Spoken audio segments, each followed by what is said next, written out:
Hi, everyone. It's 4 o'clock on a Monday, that time we come together. And remember that we're going to get through this. We're going to get through this together. We're going to get through what appears to be nationwide, the second or the third wave of this virus, certainly our third escalation. It's concerning. And later I'll talk about how today is the highest number of positive cases we've ever had on a Monday. So we continue to see rising cases, but that just means we've got to come together to do what it takes to defeat this virus. As for me and my family, we are now over a weekend of living our quarantine dream, answering the call, trying to set an example about when you were asked to quarantine to stop any potential continuation of this virus, that we do what we're asked. That's our duty as Kentuckians. And that's our duty as Americans. My family is feeling healthy. We tested negative for the second time at the end of last week, and we'll be tested again this week. We're feeling good. We're feeling good physically. We're also feeling good spiritually and emotionally. And a lot of that is based on a lot of really nice cards and messages and support from people out there. That includes from Boyd County Public Schools, who we're representing today. They are back in person, at least to some degree. We appreciate them doing what it takes to keep their students and teachers and all of their faculty safe. We appreciate what they do. We're going to go over our Fast Four today. Those are 4 things going on in state government we want to make sure you know about. Then we're going to have the Lieutenant Governor go over some things especially related to our schools. And then we'll hear from Dr. Stack. So our Fast Four at 4 starts with stopping scams. So Thanksgiving and Christmas are very quickly approaching. Halloween first, but then Thanksgiving and Christmas. And I want to bring awareness that there are still so many out there that would try to take advantage of us during those holiday seasons, even in the midst of a pandemic. As Attorney General, it was one of my core missions to fight scammers and protect Kentucky families, especially our seniors and veterans that are targeted at such high rates. As governor, I'm continuing to carry out that mission. We've created a charitable giving guide to help Kentuckians ensure their hard-earned dollars are used to help their neighbors and not stolen by scam artists. The top things to consider are plan your giving in advance and don't respond to mass charity solicitations or suspicious charity requests. Second, research charities and verify their 501c3 status. Third, identify a charity aligned with your values. Fourth, donate an amount or level that you're comfortable with and don't give in to pressures about upselling, giving more. 5, donate safely by using a credit card or check. 6, watch out for imposters and ensure the organization you're donating to is a legitimate charity. Review the guide online at governor.ky.gov or on my social media accounts. I encourage you to share it with your friends and family, especially our seniors in Kentucky who are targeted by these scammers day in and day out. We are our brothers and sisters' keeper, and we have a duty to protect one another. Whether that is doing the right thing in the middle of a pandemic to save lives or helping protect one another from scammers during the Christmas giving season. Let's continue to do the right thing to help our teammates on Team Kentucky. Second part, this is good news. Jobs. Topi American Inc. has been located in Frankfort since 1985. It supplies steel wheels for the North American passenger car and light truck markets. Its customers include Fiat Chrysler, Ford, GM, Honda of America in Canada, Kia Motors in Georgia, Hyundai Motor Company in Alabama, Nissan North America, and Subaru. Subsidiary of Topi Industries Limited in Japan, it was the first Japanese auto supplier to locate in our Commonwealth. The company has just now completed a $38 million renovation of the Frankfort facility, and that includes a new wheel assembly line and workplace improvements such as lighting and climate control. The project is crucial for the company to retain the current staff and to build its marketing presence. It was originally announced in December of 2017.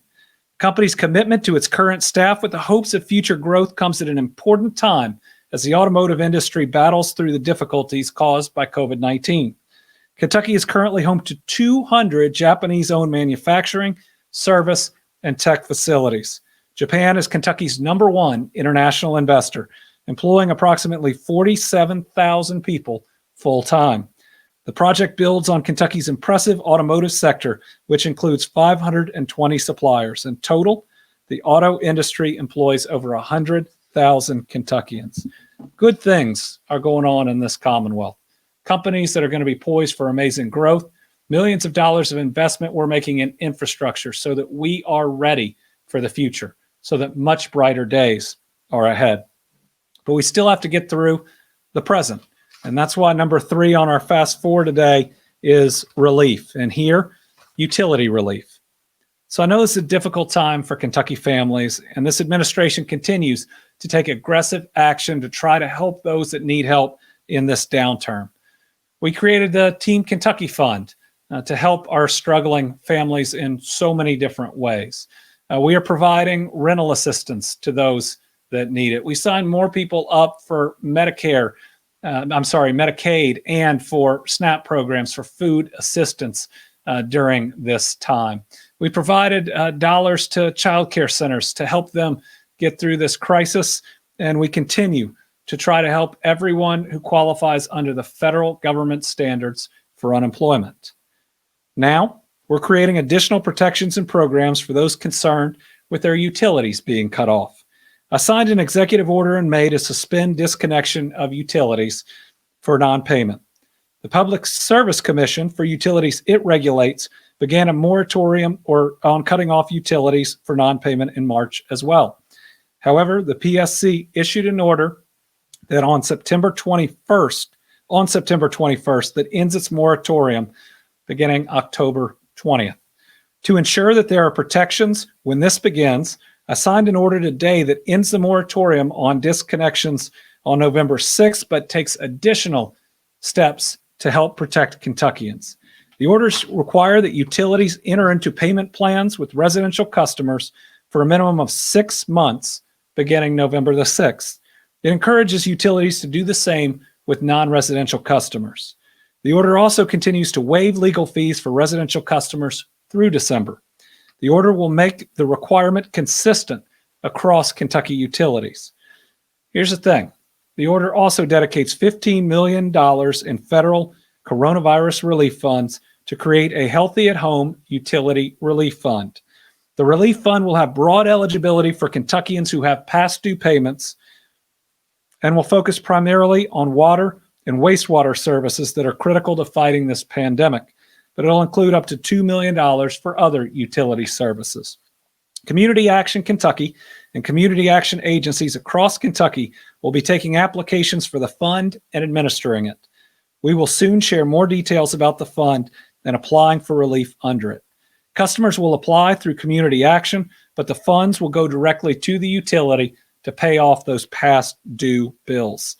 Community Action administers the LIHEAP program and is accustomed to assisting folks that need this type of help.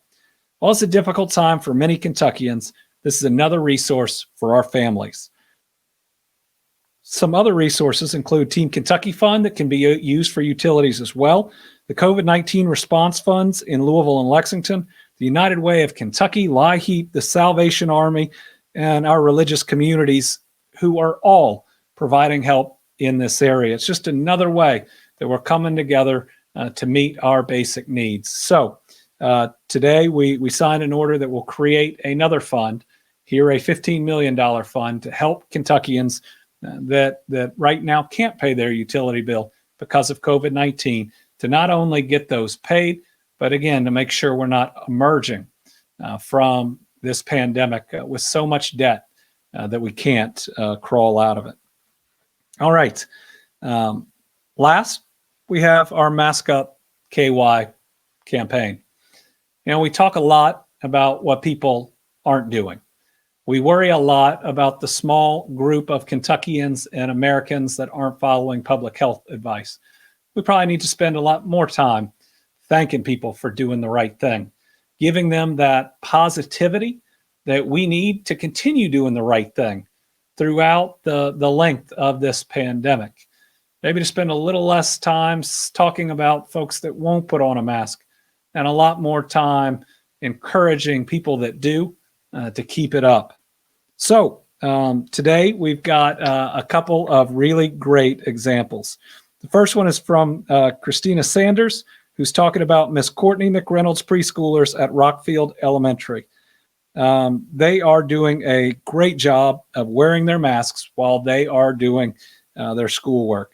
Listen, this is something that our kids can do and will do. And when you tell them that it's about protecting and helping other people, they want to do it. So we appreciate them doing the right thing and encouraging others to do it as well. All right, the second one is from Brandon French. With Halloween coming up, showing us a little bit of fun with pumpkin carving. Remember, there's Halloween guidance on how to trick or treat safely in your neighborhood and in your community. Please follow it. As a reminder, the CDC doesn't think you should be trick-or-treating. We know that people are going to do it, so we've developed a way to do it safely. But it can't be people holding a bowl while other people reach in. Please spread it out on a table or up and down the driveway, individually packed. Please sanitize your hands before laying it out, and each time before laying it out. And parents, wipe down the candy when it comes home. Stay in groups of your own household. It's really important that we don't have big packs of kids running around. It's a way that we can get this done this year and also do it safely. So thanks to Brandon for giving us a little bit of encouragement. This last one, I really love. This is our Floyd County Schools.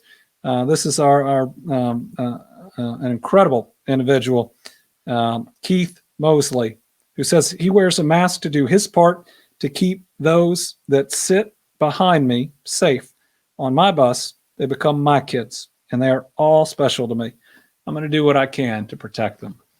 You know, in a scary and difficult time where we're trying to bring our kids some normalcy with them going back to school where they can, where the virus will allow, this is the type of special example and special person that'll keep us safe. All right. So moving into today's COVID report, we continue to see cases escalate. I'm going to ask that they put up our what I call our stair-stepper chart, which shows what weeks have looked like here in Kentucky with our weekly totals. James, that's the purple chart. Kenneth, that's the purple chart. Al, that's last week's purple chart. If you have this week's, if you could take a look for it, I will come back to it. Today's report has the most cases that we have seen on a Monday throughout this pandemic. And here, they've got the chart up now. Look, where we are is, and I'm looking down at it, in the midst of our third escalation, which we've talked about. That very first one that was so concerning was back in March and in April. Remember, we didn't have enough PPE. Hospitals were overrun in New York and New Jersey. We didn't have tests to even know how many people had it at that time. And even our food supply chain seemed like it might break down at any time. That was a very difficult moment where we all across this country took very significant steps, but one we had to.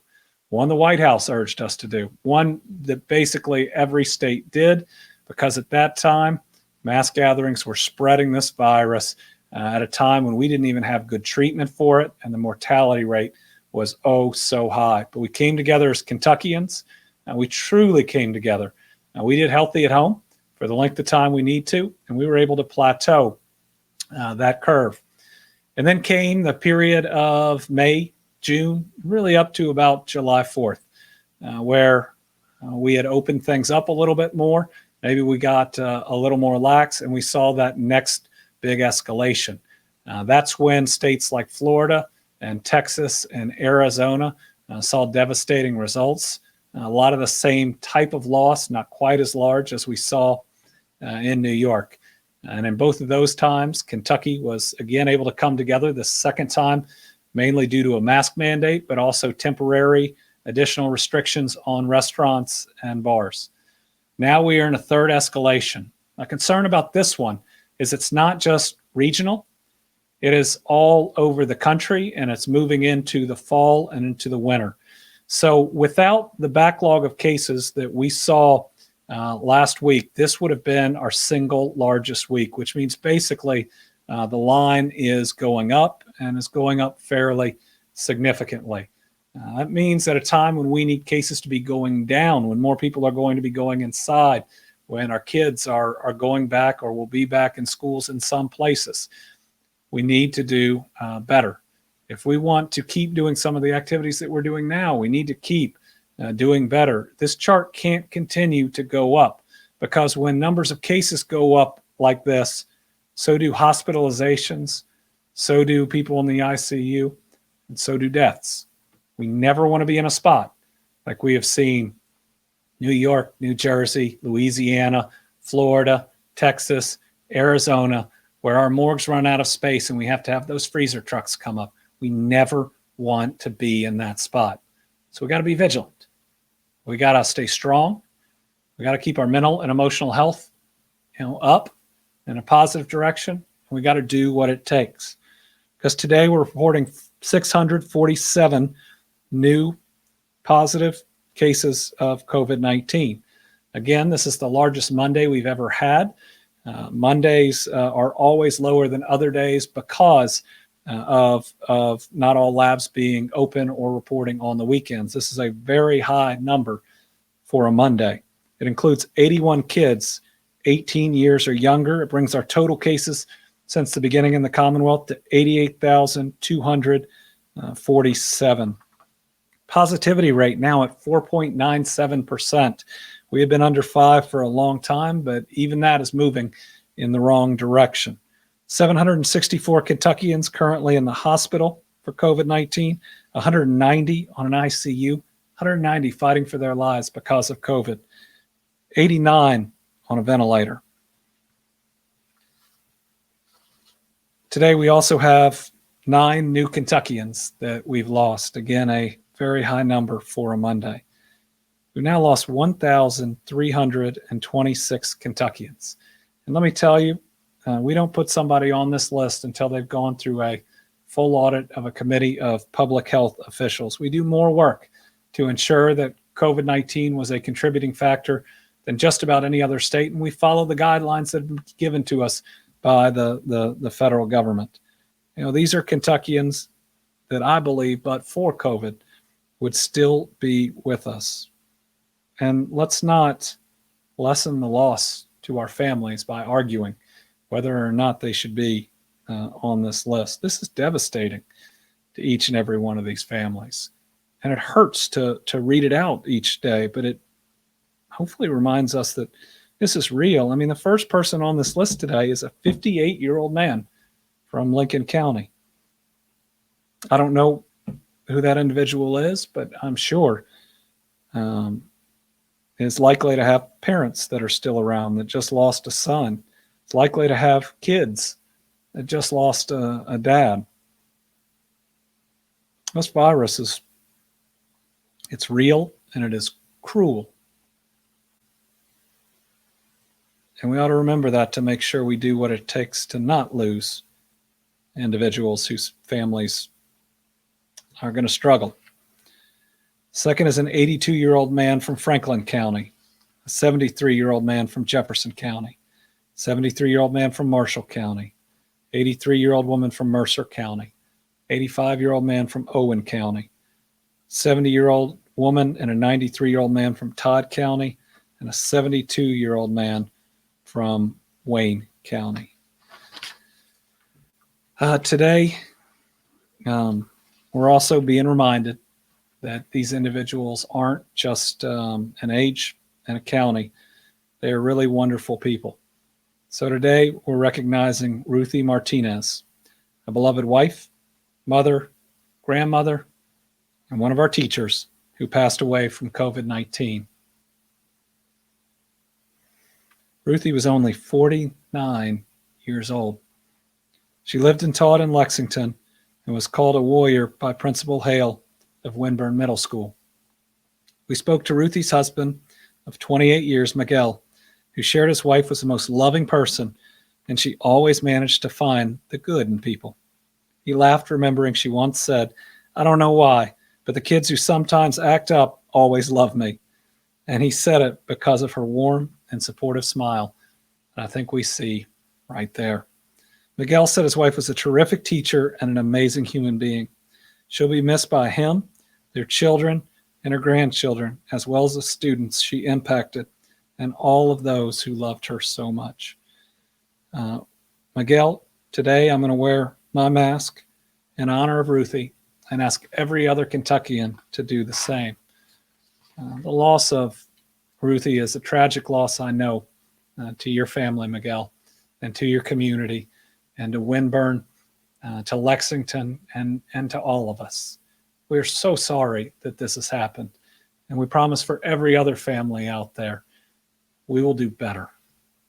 We will work harder.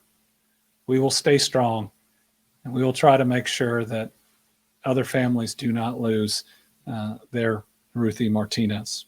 A couple other areas that we update in long-term care. We have 40 new residents that have tested positive, 24 new staff. As we go back and look at reports that of those that we've lost, 30 new additional individuals that we've previously reported fall into being in long-term care. And I'm sad to report today that we have 3 new veterans in our veteran home in Wilmore that have tested positive, and 1 additional death. Again, we are taking all steps there, and the loss of that individual is one we very sharply feel. Kentucky Child Care Facilities, we have at least 14 new facilities that have had at least 1 positive new test associated with them, 13 new staff members, and 12 new children that have tested positive. K through 12 public schools, 23 new students testing positive, 7 new faculty or staff, 28 additional schools have had at least 1 positive related to them, and 1 death. Colleges and universities, 31 new students, 0 new faculty and staff. Positive here, as it seems like the growth there is starting to slow down. We will hope that that will hold. With that, and recognizing the educator that we lost and that we were able to memorialize today, I want to kick it over to another educator that we are blessed to have as our Lieutenant Governor, who I know also feels this loss profoundly, Jacqueline Coleman.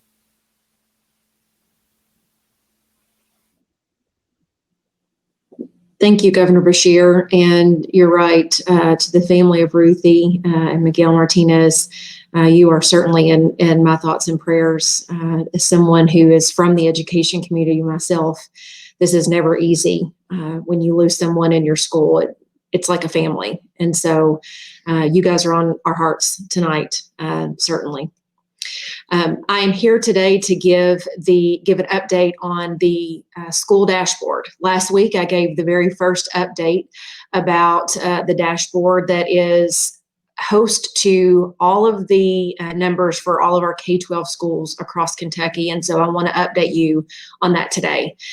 This dashboard exists because we wanted to create an opportunity for all of our school districts, our local health departments, and healthcare providers and families to work together so that we can support the ultimate goal of returning our students to safe in-person classes as soon as possible.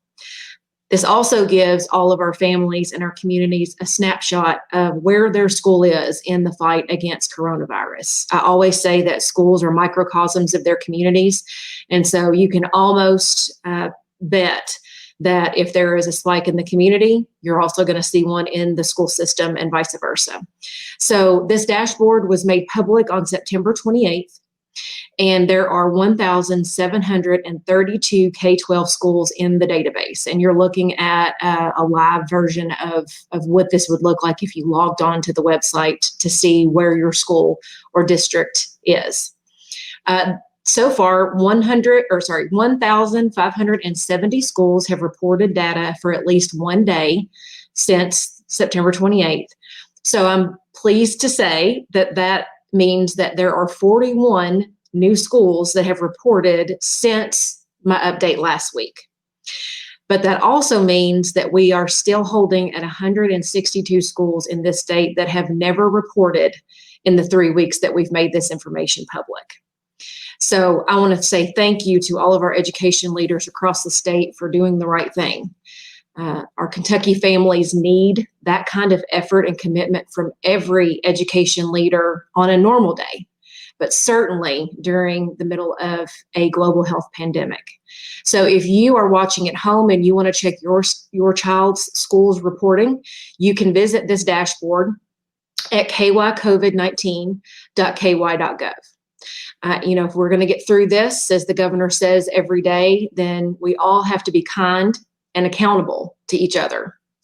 And it's in that spirit that I continue to be impressed with our schools, with our teachers, with their dedication, and certainly with our students' resilience. I want to give a shout out to a few school districts who have had to make really tough calls in the last few days.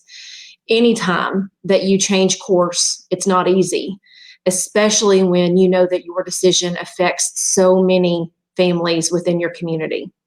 So these are the school districts that have made the decision to either return to at-home learning or to move to a hybrid learning model. Adair, Clark, Floyd, Fulton Independent, Jessamine, LaRue, Lawrence, Martin, and Russell counties. These schools and districts are extending at-home learning, or they are also transitioning to a hybrid learning model. Barron, Jefferson, Perry, and Whitley counties. And let me just say that every one of us looks forward to the day when our kids can return to school safely, where they can be with their teachers, be with their friends, their coaches, their club sponsors. And I am certain that the decisions that our school leaders have made are tough.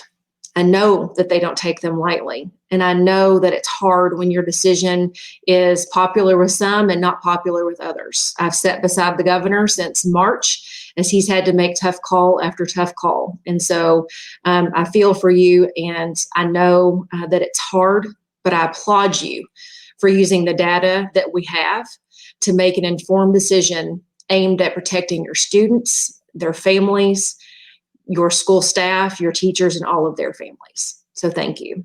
So stay safe and healthy to all of you on Team Kentucky, and I will send it back over to Governor Beshear. Thank you.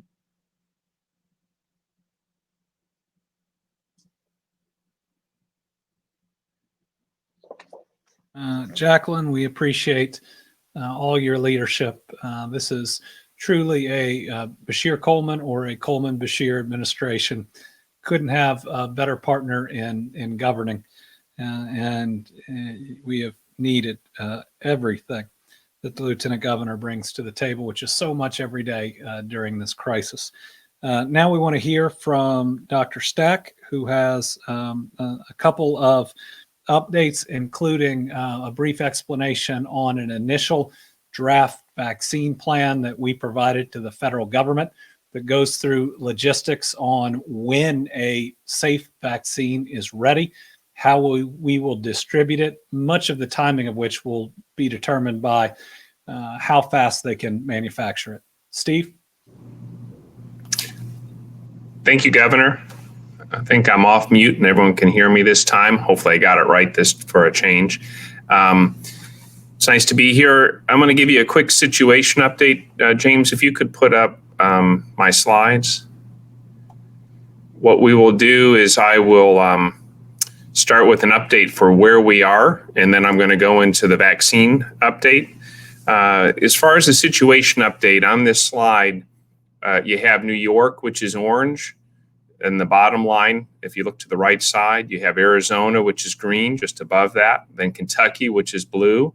And then North Dakota, which is the current hurting the most state as far as number of cases. Again, the reason I use this slide, it's adjusted by population. It shows the number of new cases. They've changed this. It's now per 100,000 people, which is the standardized way we do it on the incidence rate map we publish on our website.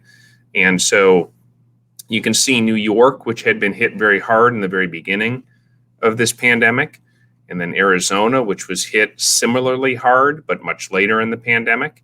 And now you can see North Dakota is just really blowing away the previous peaks on a population basis for its number of cases, which I think goes to show that this will hit rural America just like it will hit urban America.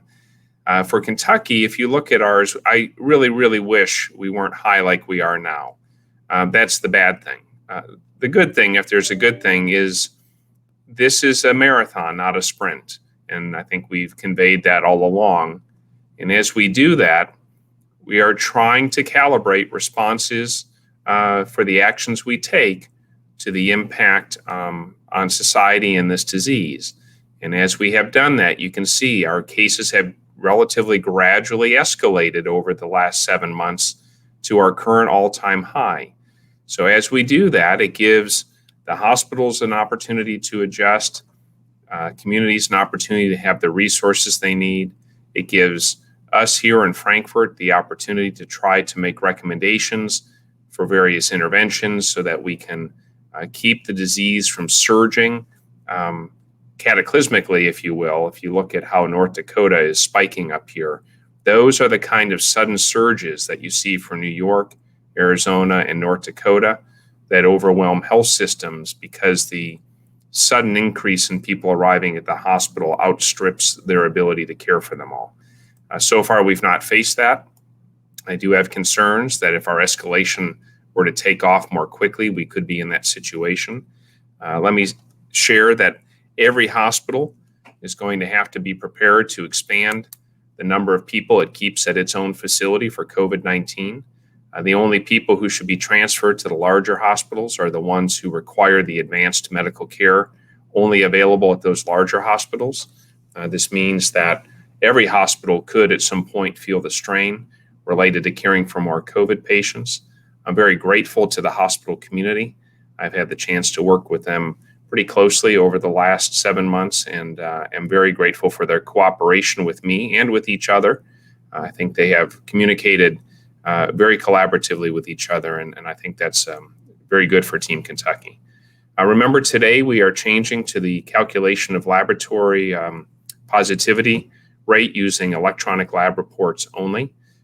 Just to put this in context, last week we had anywhere from 65,000 to 70,000 electronic lab reports coming in per week. That's over 6% of our population in electronic lab reports. It's incredibly robust and quite a testament to where we've come from where we were in the spring and early summer. I'm going to talk now just about some of the interventions. When you look at these graphs here, I'm concerned about some of the perspective people have taken.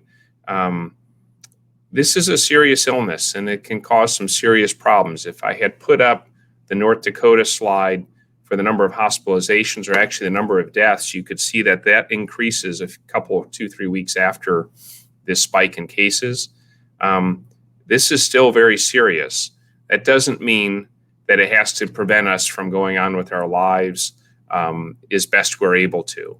The ways we go on with our lives and get back to as many activities as possible are by socially distancing 6 or more feet from each other, wearing masks whenever we're anywhere near other people outside of our household that live with us, washing our hands and having good hygiene that way. Also, staying home if you're sick. Don't go out and expose other people. Those are the things we have to do in order for us to minimize the spread of this disease and buy ourselves additional time until we get a vaccine to take a beneficial effect on producing less illness among us. That was a very sloppy way to say that, but masks work, folks. The misinformation that's out there now about them not working is just misinformation. Every credible public health expert that I'm aware of would tell you that you should be wearing a mask whenever you're out in public. So let's please do that. Now let's talk about the vaccine real quickly. James, if you could go up to the next slide. Wonderful. So this is going to be kind of a quick go through this. This is in general how vaccines are developed. So if you look at the orange and yellow side on the left, this is the basic science part of vaccine development, where they identify the infection, work out its genetic sequence a lot of times, break down its proteins, and they figure out which parts of it to use to try to make a vaccine. Then once they do that and they create the medication, then they go into trials. And so if you look at the green colors in the middle there are 3 phases of clinical research trials before a vaccine is approved. Phase 1 is when they give it to just a very small number of people to make sure it's safe and it doesn't cause obvious harm. Phase 2 is when they give it to a larger number of people to see if it has early signs that it is effective in preventing the disease. Both of these phases, 1 and 2, are relatively small. Phase 3 is when they have found a vaccine that appears to be safe in healthy people, that also appears to be effective in preventing the disease. And then they move to phase 3, which are large-scale trials. In this instance, some of these COVID-19 vaccines will have trial sizes of 30 to 60,000 people, perhaps more, depending how long they run. You have to use large populations like that in order to unmask or find out if they cause harm and if they are effective in a large variety of people who are different ages, different genders, different races, different ethnicities, different medical problems. You want to make sure that the vaccines work well in a wide array of people, find out if it does or doesn't work better or worse in certain folks, and also ensure that you're not causing harm. So this is where we are right now. There are about 6 vaccines that are in phase 2 or 3 trials, I believe, in the United States that are our leading contenders to get a vaccine. So once you have a vaccine that gets past phase 3 and the manufacturer says this vaccine is ready to go, we're going to apply for approval or permission to use it, then you go to the light blue stripe here, which is review by the Food and Drug Administration. The FDA has a rigorous process where it reviews all the basic science evidence that the manufacturer has produced in their research trials. If the FDA determines the vaccine appears to be safe and effective, then it will recommend either an emergency use authorization, it will approve the use under emergency conditions, or it'll do a full approval. In this case, it's almost certain that it'll be an emergency use authorization in order to save time so that we can get the vaccine out to people as quickly as possible to try to blunt this pandemic. Once the FDA approves it, it goes to a committee at the CDC called the Advisory Committee on Immunization Practices, that's ACIP. ACIP will also review the scientific evidence. They will determine if they are in concurrence or in agreement with the FDA's approval, and then recommend in what populations the vaccine can or should be used, and in whom they feel it is a useful tool. So once they make their recommendations, that's when folks like us here in Kentucky and the rest of the states will start getting shipments of these vaccines to administer to folks. And then the last stripe on here is phase 4, which is the big purple band. This is where we continue to do surveillance on the vaccine and the people who receive it to make sure that we don't find, as we vaccinate larger and larger number of people, that it's causing any harms or unintended consequences. James, if we go to the next slide, please. This has been a long process already. There has been discussion about vaccine development throughout this entire pandemic response. The 2 most recent points that I just represent here on this slide are that on September 16th, the federal government released what it called its interim playbook to help give guidance to states for the overall structure for how it intends to roll out the vaccine. And then every state had 1 month to create its first draft plan. And so we submitted our draft plan on October 16th, along with most all the other states, the day it was due. This is our first draft. We'll receive feedback from the federal government.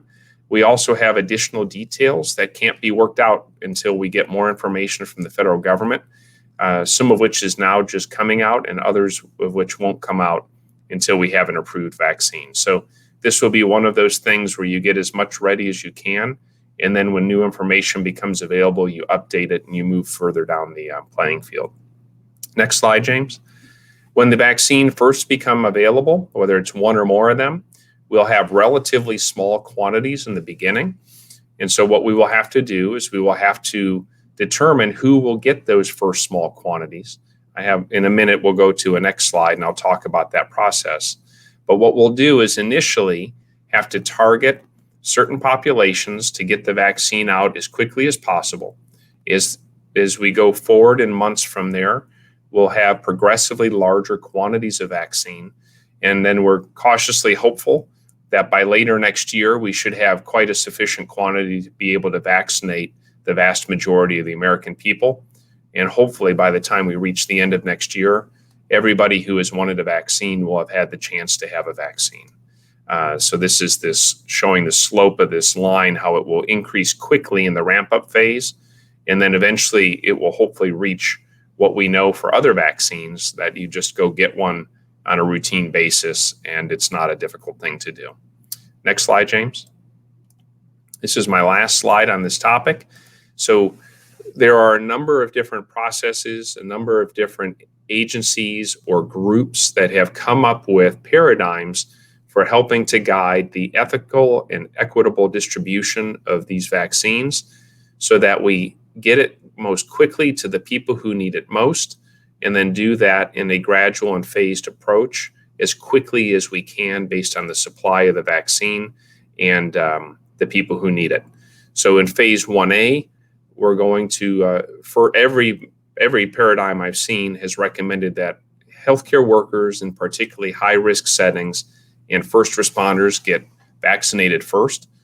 This is for a variety of reasons. One, they are most likely to get infected in the line of their work. Two, they are also at risk for spreading it to vulnerable people for whom they care. And three, all of society is relying on these people to take care of us should we get sick. And so they need to go first. After that, we'll enter phase 1B, where we'll target some of the highest risk populations. They've done studies that have found that if we vaccinate, for example, the staff who work in nursing homes, we will protect more residents of the nursing homes than if we first vaccinate the residents themselves. The federal government announced last week, though, they are going to partner with Walgreens and CVS, at least those two chain pharmacies, possibly more, in order to distribute the vaccine and administer it to nursing home staff and residents early on in this rollout. There's also adults who are in higher risk age categories, over 65, or who live in senior living communities and other settings that they're higher risk. And then we go on in the phases, and I won't read all of these different ones, but there's a phase 2, a 3, and a 4. And these slides, if you were to Google these things, you could view these documents yourself. This one, for example, is a few hundred pages long. So there's a lot of work that's been done. But once we get actual approved vaccines, that advisory committee on immunization practices will then take that specific vaccine and how it performed. And then if any refinements are needed to recommend any adjustment of a criteria like this, they will be the ones who come out with the final recommendation. Kentucky will then review that, and if we need to make any last-minute refinements for our own state, we will do so and we'll move forward. For timing, everybody should expect the soonest a vaccine in small quantities will be available will be December sometime. One of the manufacturers has said that they will possibly submit their materials for review and approval in mid to late November. It will take at least a few weeks for the federal government to have the FDA review it, and then the Advisory Committee on Immunization Practices offer its recommendations. And then the states will have to move forward very quickly from there for distribution and administration. That will not happen before mid to late December. And for the typical American, you're unlikely to have access to the vaccine really until mid to late winter, probably early summer. But hopefully it will ramp up very quickly from there forward. and everybody who will want to have the vaccine can have it. And let's hope that these work and work well so that we can get back closer to the lives that we used to know. In closing, I will say over the weekend, some of you may have seen on Twitter, I was reading some of the letters I've received. I understand I have a whole collection more over at the Capitol, which we'll retrieve tomorrow or Wednesday. I can't write back to everybody, I'm sorry, but I have read them all. And I want to thank you all for sharing your thoughts. You're making a difference, both in what you do back at home and also here in Frankfurt, because reading that, I take into account your feedback, and we do try to be responsive to the concerns you raise. So thank you very much. Thank you for supporting Team Kentucky. And Governor, thank you for this opportunity to share this information with the Commonwealth. All right. Thank you to Dr. Stack. And I just clarify that all the timing that he just talked about is based on estimates that we have been given from the federal government as to the manufacturing and ramp up of a potential vaccine. If they manufacture it faster, if they ramp it up faster, we will get it out faster. So really the timing of all of it depends on when a vaccine's approved, how quickly it can be manufactured, the federal government's first plan on distribution, how it goes out to states. But my commitment is, once it's safe, to get it out to those that need it the most as quickly as we can. We're going to do everything to address all these logistical issues and to make sure that everybody who's willing to get vaccinated, if it's safe, will get it just as quick as we can get it to them. That's how we get back to normal. And I'm certainly looking forward to, well, at least a new normal where we take the positive values of compassion that we have shown to one another into a new phase where we don't have to be 6 feet apart. All right, we have a number of questions today. I'm going to try to go through a bunch of them fairly quickly, and then we'll need to bring in Dr. Stack for a couple. Hospitals in several states are reporting that they are near or at capacity. What's the status in Kentucky, and how quickly can the field hospital be available if needed? As of today, we have 65.8% of the state's inpatient beds, hospital beds, currently filled. So we still have just about 35% that are open. That is positive, but it can change very quickly as we continue to see numbers increase. ICU beds, 71% are occupied, which means we've got 29% that are open, and we have a lot of capacity on ventilators with just 27.6% currently used. The reason those numbers are what they are is we've been aggressive in Kentucky to make sure we take steps before we run out of ICU beds. Because if our ICU beds are full, it doesn't just mean that we have an issue on number that are available. It would mean that, you know, we have 2,000 plus Kentuckians fighting for their lives, and we don't want that. The field hospital is currently disassembled or in the final state of it. It is being stored first out at the fairgrounds, and then, depending on how numbers go, back in the warehouse of public health. It can be put back up, I believe, in 1 to 2 weeks at most. There's only one piece we have to order to come back in. Our National Guard did a great job of setting it up the first time, and I know is willing to help us do it again. We believe we can do it on very short notice. And unlike some other situations, we didn't contract this out. We ended up buying the materials and putting it up ourselves so that we can have that there and ready when needed in this pandemic or in any other natural disaster. It's going to provide an opportunity to at least have the bones and the general structure of a field hospital. So I believe that we made decisions to do that in a way that not only has us ready during this, but can help into the future.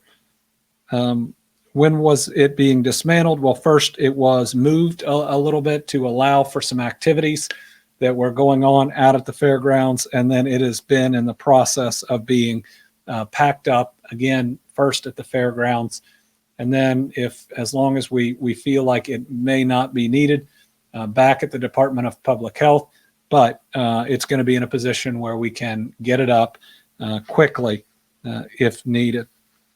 How confident are we that actual vaccines will be under vaccinations in early 2021? I am very confident that we will have it started in early 2021. I would not be surprised if it is started in December of this year, but again, it will be small quantities at first, and those frontline healthcare heroes that are exposed to COVID-19 every day, I think we all agree, are the first people who are going to need a safe vaccine, and then working through to get it to those that need it. It's going to be a lot like when we first started this journey together and we didn't have enough tests, and we asked Kentuckians to sacrifice for each other and to wait if somebody else needed it more.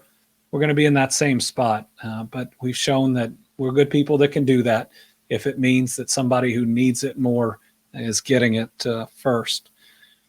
We've seen the mask mandate extended and earlier curfews for bars and restaurants. Are we considering more restrictions back in place, travel advisories, or any more shutdowns? We will be updating the travel advisory. There's going to be some extra information on there. Remember, it is an advisory. It is not a ban. And so, for instance, if you are on the border of a state that is on that advisory, you may use childcare or work in that other state.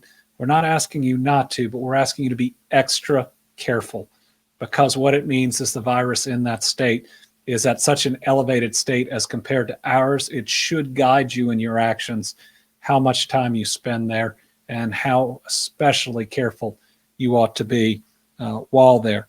We're not currently looking at more restrictions, but we have got to get these numbers going down. If not, I fully anticipate that the White House will ask us to again reduce bars and restaurants. It's something we don't want to do. So if you support those small businesses, number one, put your mask on. And number two, keep it on when you're in public. 3, make sure that you don't have more than 10 people over to your house or to an event that's not covered by other rules. And we're seeing a lot of spread that way. So be careful. There's a large part of our economy that depends on it. How can we work together to stop the spread more effectively? Well, we got to support one another. We got to support our local public health departments. When we see somebody being berated for trying to do a good job and get people to wear masks, let's not just stand by. Let's make sure that we politely support that individual. Let's make sure we set a better example. Let's make sure we follow each and all of the rules. Let's make sure we get tested regularly. And let's make sure when we get the call and we're asked to quarantine that we do so.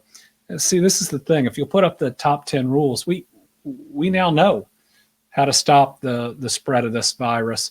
We've just got to be willing to do it. 10 simple rules that can help us get this under control in Kentucky.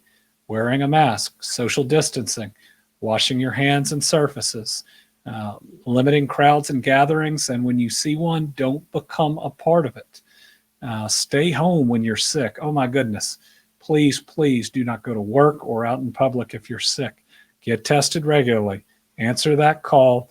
Follow healthy at work and healthy at school. Make sure you prioritize your mental health and limit your travel. That's it.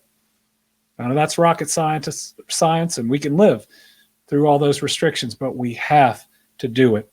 No politicizing this whole thing, no playing games, just saving lives, saving our economy, and looking out for each other. This is a question on overpayment from unemployment. There have been some overpayments from our unemployment office, just like in every other state. It's what happens when we have new programs and new eligibility. Our priority right now is to help those that haven't gotten their very first payment or haven't gotten other payments that are eligible. We will get to the overpayment issue. We ask people, obviously, to save that money. We will have to request it back, but we're trying to help your fellow Kentuckian, our brothers and our sisters that right now have not gotten that initial help. When overpayments are determined, OUI notifies the claimant about the overpayment amount and the options. And a claimant who doesn't agree with the overpayment determination has the right to appeal. People who believe they've been overpaid should wait for an overpayment determination before repaying. So save that money. They currently are processing overpayments, and claimants should watch their email for overpayment notices because the appeal period is limited. How long do we intend to keep the 50% capacity restrictions in place on restaurants and bars? Well, can we put up the stair stepper chart again? The easiest answer to this is we certainly can't increase the number of people in a small space while our numbers are exploding. I mean, right now, if we're in a significant escalation in cases, and we are escalating in hospitalizations, and we're escalating in people in the ICUs, and we believe we're seeing more deaths, that's not the time where you increase capacity or you lessen the restrictions. Now, it doesn't mean we have to get to a vaccine before we could increase capacity in restaurants and bars. We just have to do better. We all wear our masks and follow those top 10 rules. That chart will start going down. And we've seen that happen in some other places. So the capacity for different events and all out there, it's all within our power. We only see cases increase when we let our guard down. And if for a sustained period we can keep our guard up and do the right things, we will see cases decrease, and that'll allow us to do more. But we've got to step up and do that.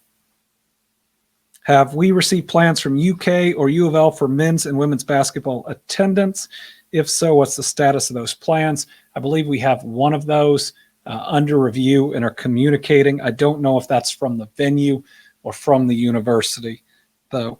With more Kentucky counties going into the red and NTI going into place in more districts, will you have any discussions, recommendations with KHSAA on the remainder of fall sports season and how to handle winter sports?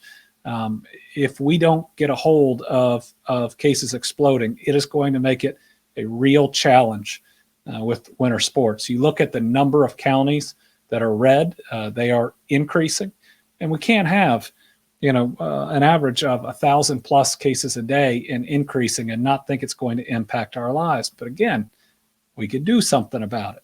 So let's make sure we wear our masks, we engage in social distancing. Obviously, indoor sports raise a big concern, and high contact indoor sports at a time when cases are increasing. So we have the time. Let's start getting our case numbers down. And that'll make us able to have a much better conversation on how to handle winter sports. I know KHSAA is already looking at that. And all I ask is we're certainly willing to do everything it takes to provide as safe of an environment as we can for our athletes. Let's just always put their health first. I think we all care about the kids first and foremost, and let's make sure that we are showing that. We've looked into needle supply across states. Are we seeing issues in flu shot supply chain because of stockpiling by the federal government in preparation for COVID vaccines? Steve, do we still have you? Yep, I'm here, sir. Okay, have we seen that in Kentucky? No, I've not had any reports of not having those supplies. It is possible that could become an issue, though, because the federal government is a large purchaser, and they have promised that when they ship out the COVID vaccine, they will include needles, syringes, alcohol swabs, and gloves, which is good, but it could create a short-term challenge. So that doesn't surprise me. I have heard that the public is seeking the influenza vaccine in larger numbers this year. So thank you to all of you who are getting vaccinated for influenza. That's very, very important this year. And that some clinics have run out and are waiting for reshipments, but not the needles yet. Okay, one more. After 7 months, what do studies show now on the protective effectiveness of masks for the wearer?